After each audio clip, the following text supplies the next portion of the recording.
رباح منوعتكم الصباحية من الاثنين للجمعة من 6:30 لل10. خيرات من جديد ان شاء الله نهيركم زين واسعد الايام. واصلين معكم صبحيتنا صباح رباح على موجة اذاعه الكرامه باش نعديو لكم معنا شويه موجات ايجابيه هكا خاطر باش نحكي ولا حاجه مزيانه برشا من خلالها باش نهنيو المعهد النموذجي بسيدي بوزيد بفوزه في بالجائزه الثالثه وطنيا في مسابقه الفريق الذهبي في فعاليات الاسبوع العربي للبرمجه في دورته الخامسه من خلال مشروع تونس، مشروع استكشف تونس هو عنوان المشروع اللي شارك به المعهد النموذجي بسيدي بوزيد. وبالمناسبة هذه أكيد احنا نحييه كل من تلميذين أسامة فالحي وشذا خشناوي اللي هما معناتها كانوا معناها عملوا المبادرة هذه طبعا بإشراف الأستاذة وبتأثير الأستاذة سميرة عافي اللي تتدخل معنا اليوم باش نحكيه ساعة على فوزهم طبعا في المسابقة هذه. شنو هو المشروع هذا استكشف تونس؟ أكثر تفاصيل على كل الأجواء هذه باش تكون مع مدام سميرة عافي الأستاذة المؤطرة. أهلا بك مدام سميرة، صباح النور. صباح النور والسرور منال، صباح الخير ليك ومرحبا بيك وبكل مستمعي إذاعة الكرامة أينما كانوا. يعطيك الصحة، مرحبا بك وشكرا لقبولك دعوتنا الهاتفية. مدام سميرة، للناس اللي تسمع فينا هاد الساعة نحكيو على الأسبوع العربي للبرمجة، خلينا نعرفوا نحن فينا إطار موجودين ومن بعد نحكيو على المشروع اللي انتم فزتوا به في الدورة الخامسة للتظاهرة هذه. فعالية الأسبوع العربي للبرمجة في دورته الخامسة هو من تنظيم الألكسو المنظمة العربية للتربية والثقافة والعلوم والجمعية التونسية للمبادرات التربوية.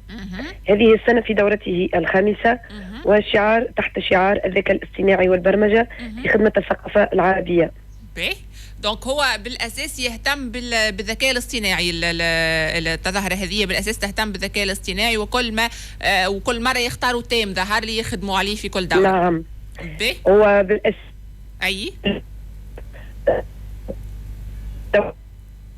مانيش هناك في كل سنه هناك عنوان.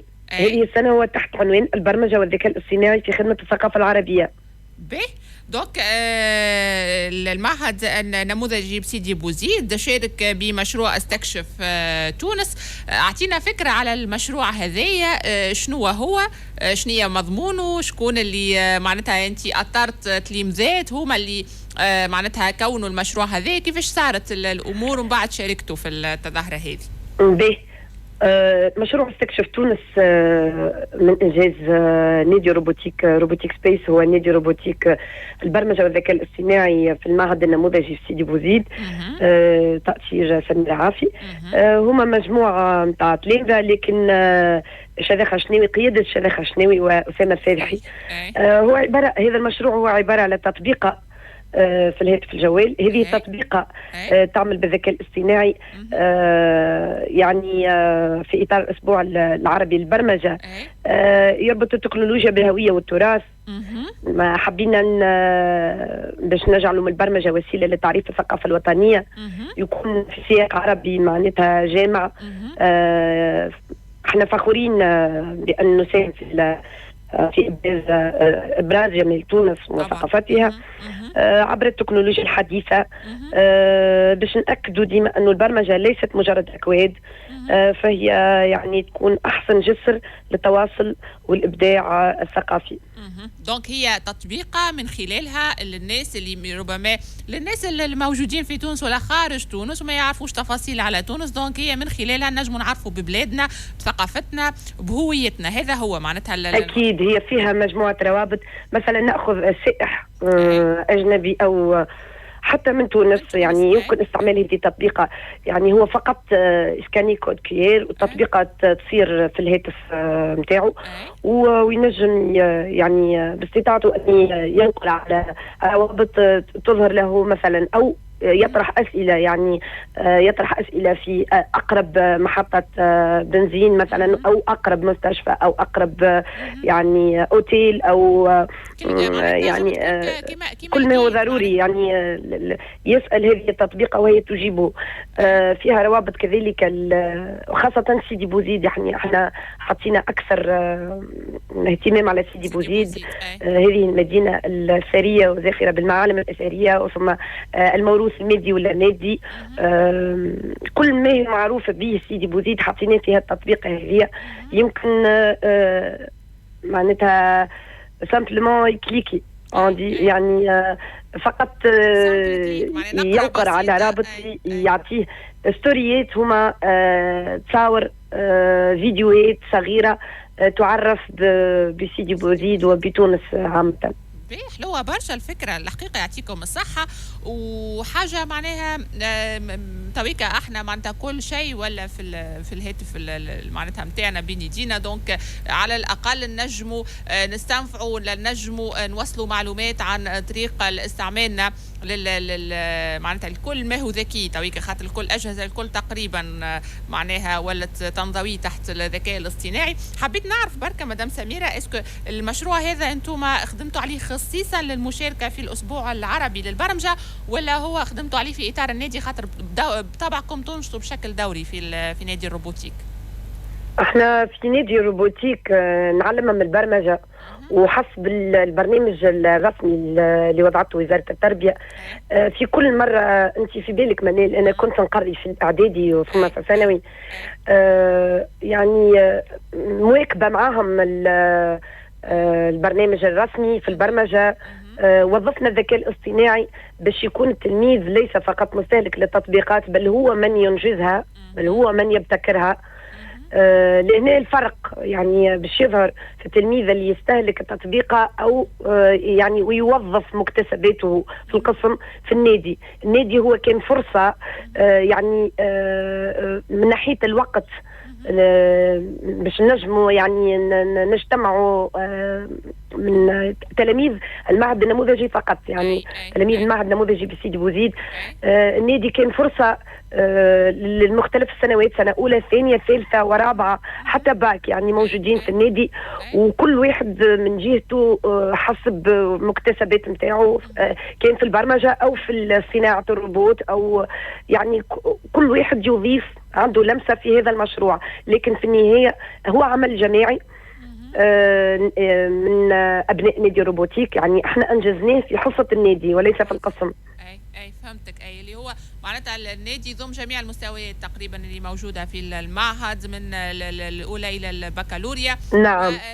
كان عمل متاع مجموعة هذه، عمل جماعي لأبناء نادي روبوتيك سبيس بالمعهد النموذجي بسيدي بوزيد. ناويين نطوروا فيه، يعني ماهوش باش يقف لهنا، يعني هو مجرد مشاركة. هو وطنيا هي جائزة الثالثة في فئة يعني الفريق الذهبي أكثر من 13 سنة. باش نعطيك لمحة على جوائز الأسبوع العربي للبرمجة.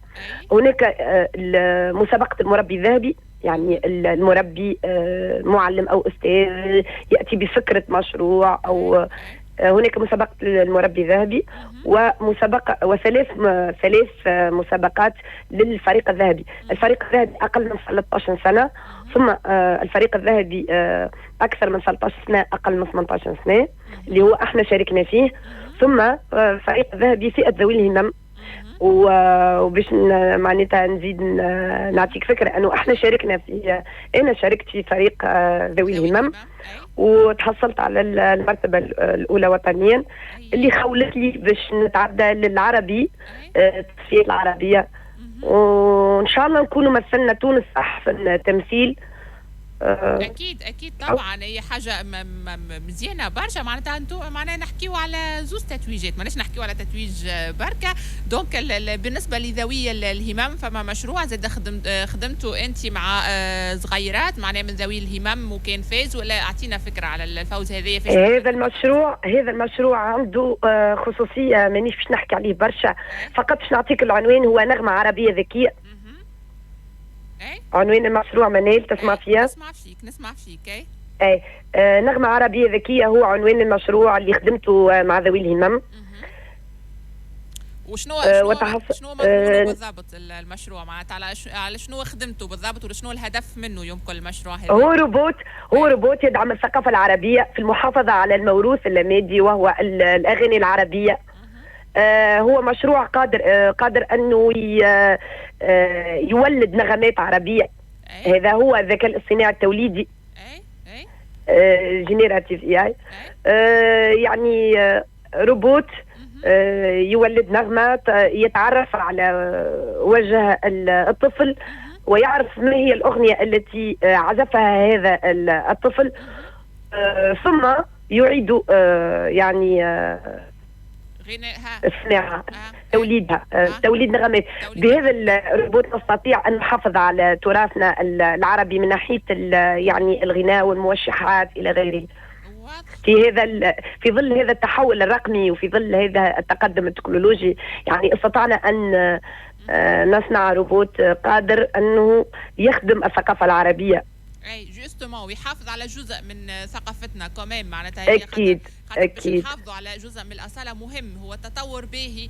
اما زاد فكرتكم ذكيه بالحق يعطيكم الصحه، الخدمه الذكاء الاصطناعي في خدمه انه نرسخوا ثقافتنا وفي خدمه انه نرسخوا هويتنا، مش نبعدوا به على الهويه نتاعنا ولا ثقافتنا العربيه. بالحق حاجه محلاها انكم عاملين المزج هذايا في انه راهو حتى كان تطورنا رانا نحن بدورنا ان ديما نرسخوا في ثقافتنا وديما نرسخوا في الهويه العربيه نتاعنا. أنا حبيت أن نحييك من جديد مدام سميرة، يعطيك الصحة على التتويج لول وتأطيرك لنادي الروبوتيك بالمعهد النموذجي بسيدي بوزيد، وكل الصغيرات بلوتو هما مش صغيرات ما شاء الله من 13 سنة ظهر اللي فما فوقي. أي من 13 سنة أقل من 18 سنة هو باقي طفل. منال ونحب نوجه تحية لو تسمحي. تفضل. نحب نوجه تحية في البداية إلى إطارات المندوبية الجهوية للتربية بسيدي بوزيد، إلى زملائي بالمعهد النموذجي بسيدي بوزيد وعلى رأسهم مدير المعهد صابر عبد اللوي. ونحب نوجه تحية لتلامذتي ناشطين في النادي وتلامذتي المعهد النموذجي عامة. تسمع فيها منال؟ اي نسمع فيك. اي نحب نوجه تحيه خاصه، تحيه عاطره لابناء مركز التوحد بسيدي بوزيد، هو مركز الرحمه للتوحد بسيدي بوزيد. مدام قدوره قدري نبوسها برشا ونقولها ان شاء الله لاباس. مدام قدوره مريضه شويه. كل الاطارات في المركز، مدام مليكه المنافسه عاونتني برشا على الصغيرات، تعلمت منهم بالحق. انا مشيت في بالي باش نعلمهم البرمجه والذكاء الاصطناعي، تعلمت منهم برشا حاجات في الحياه. طبعا اكيد. اي صحيح الكلام اللي تحكي فيه بالحق، اللي يعيش التجربه يفهم انه صحيح الفئه تتعلم منها برشا وتنجم هي تضيف لك اكثر من اللي تضيف لهم. بالحق نحب نشكرهم برشا، فرحوا بيا. عملنا اضافه ان شاء الله نكونوا مثلنا تونس ومثلنا سيدي بوزيد احسن تمثيل. تأثرت مدام سميرة. أنا والله مدام سميرة يمكن اللي يسمعوا فينا بوتيتر فما ناس تفهم التأثر هذا فما ناس لا، أما أنا فاهمة برشا التأثر هذا خاطر أنا واحدة من الناس زرتوا مركز الرحمة للتوحد وفاهمة أنت شنو الشعور وشنو تقصد بأنه أضافوا لك أكثر من اللي ضفت لهم فعلا. خاطر كي تدخل غاديكا تفهم برشا حاجات وتفهم قيمة برشا حاجات يعطوك قيمة الأشياء الحقيقية فعلا. تحية ليك المدام قدورة ان شاء الله ربي يشفيها ان شاء الله، وتحيه لكل الصغيرات الموجودين في مركز الرحمه للتوحد، التلامذه الموجودين في المعهد النموذجي بسيدي بوزيد. نفرحوا كي نشوفوا تتويجات كيف من هكايا في مجال باقي يطلع، في مجال باقي بارز في العالم. تحيه لك مدام منال. الف شكر لعائله، انا نقول عائله الاسبوع العربي للبرمجه. فعلا هي عائلة، من لجنة التنظيم للجنة التحكيم للمشرفين على الأسبوع العربي للبرمجة من الجمعية التونسية للمبادرة التربوية ثم من المنظمة العربية للتربية والثقافة والعلوم. فعلا كانت فرصة رائعة باش نكتشفوا برشا خدمة، برشا حاجات جديدة، برشا طاقات في التلامذة وفي المربين كذلك. أكيد تحية لهم الكل. فقط سؤال مدام سميرة قبل ما نختم معاك، اختار البالي إنه خاطر نحكيو كي نحكيو على الروبوتيك ونحكيو على البرمجة ونحكيو على العالم هذا ككل، ديما احنا كأولياء ديما ماذا بينا صغيراتنا يكونوا متميزين، وديما اسكو الحاجات هذه تقتضي إمكانيات معينة عند الصغير، وإلا راهو أي صغير مغروم ولا يحب المجال هذا قادر إنه يطور من مهاراته، قادر إنه يكتسب حاجات جديدة في مجال هذا؟ هو يكفي انه يكون صغير مغروم، وكذلك لا يمكن يعني انه ننفي انه لازم يكون فما معناها ماده باش نجموا ندخلوا للميدان هذا. تعرف انت من انه المواد الاوليه كان تكون لوحات الكترونيه او معدات يعني للروبوتيك، مستشعرات ذكيه تعمل بالذكاء الاصطناعي، هي باهظه الثمن، والاغلب انه مش في تونس، وحتى اللي توجد في تونس يعني غاليه برشا. الحمد لله. كل مره انا نعمل تكوين في الالكسو مثلا او في تبع وزارة التربية أو نكتشف يعني وسائل جديدة ونشريها، وبهذيك نزيدوا نطوروا، خاطر هذا غرام. انا كي ما نكونش مغرومه وما نكونش انا نطور من روحي، ما نجمش نضيف للتلميذ هذاك باش هو بيدو يمل، معناها كل مره توريه نفس الحاجه والجيل هذا راهو فايت عمره، معناها صحيح هما صغار لكن معناها مخيخهم كبيره وسابقين عمرهم، سايقين. ما تنجمش ما تسكتوا بمشروع بسيط وهو كيف يقترح عليك فكره، ما عليك انت تتواصل معاه وتشجعه وتكمل له. هذا هو. يعطيك الصحة مدام سميرة، نحييك من جديد على قبولك دعوتنا وتخصيصك وقت لنا، رغم اللي انت بيدك ظهر لي شوية مستبردة شوية، هكا صوتك هكا ظهر لي انت مريضة شوية. ان شاء الله لاباس، ان شاء الله لاباس. الله غالب هذاك هو الحال بارد تويك تقريبا. الناس الكل ان شاء الله باللطف وردوا بكم على رواحكم ولطف عليك من جديد. ان شاء الله نهايرك زين وفي نجاحات اخرى تكونوا معنا اكيد. يعيشك، نشكرك برشا. عايشك، يومك سعيد لله في الامان. دونك هذايا فيما يتعلق بالاسبوع العربي للبرمجة في دورته الخامسة تحت شعار البرمجة والذكاء الاصطناعي في خدمة الثقافة العربية، اللي شارك فيه المعهد النموذجي بسيدي بوزيد بمشروع استكشف تونس، وفاز بالجائزة الثالثة وطنية في مسابقة الفريق الذهبي من 13 سنة إلى 18 سنة. تحية لهم. النجاحات كيف من هيك نفخروا بهم نفرحوا بهم، نحسوا انه نحن معناتها نحكيوا على امكانيات ومهارات عند صغيراتنا ما شاء الله، باقين يوظفوا فيهم في المجال ولا في الطريق الصحيح. وكل صغير راهو هو اكيد عنده حاجات هكا وميولات يحبها وحاجات يحبها، فالهدف ديما انه نطوروا من الحاجات هذيك اللي يحبها ولا الهوايات اللي هو يحب ينميها. وصغيراتنا ثروتنا فيهم الحقيقه، فكي نشوفوا حاجات كيف من هكايا نزيدوا نشجعوا ونزيدوا ندعموا، وان شاء الله في نجاحات اخرى. احنا مواصلين